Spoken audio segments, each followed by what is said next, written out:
News 18 India. एक video Yemen से आया है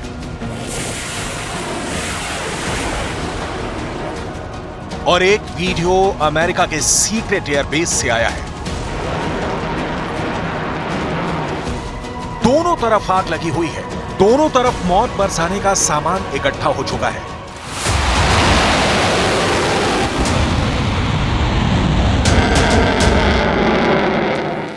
इन दोनों में पहले यमन से आए हूथी विद्रोहियों के वीडियो को देख लीजिए।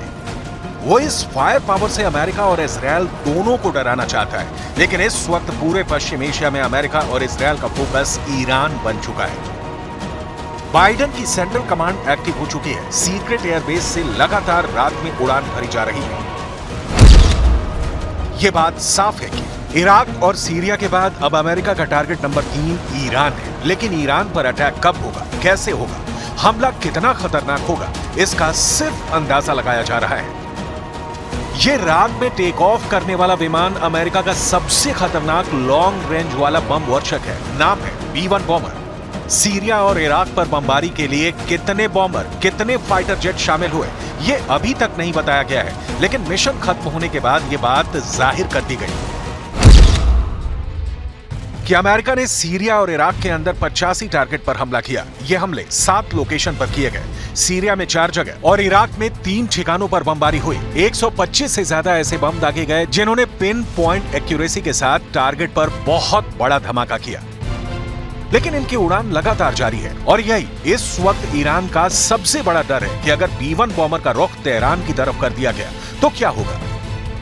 इराक में गुस्सा कैसे उबल रहा है, उसकी तस्वीरें अमेरिका को परेशान जरूर करेंगी। बगदाद में उन लोगों के जनाजे के साथ प्रदर्शन हुआ जो अमेरिका की एयर स्ट्राइक में मारे गए हैं। इराक का दावा है कि कताइब हिजबुल्लाह या हश्द अल शाबी से जुड़े 16 लड़ाके अमेरिका की बमबारी में मारे गए हैं। लोगों के हाथों में इनकी तस्वीरें हैं और अमेरिका को मुंहतोड़ जवाब देने की मांग की जा रही है। सबसे बड़ी डिमांड यह है कि अमेरिका की फौज पूरी तरह इराक से बाहर चली जाए।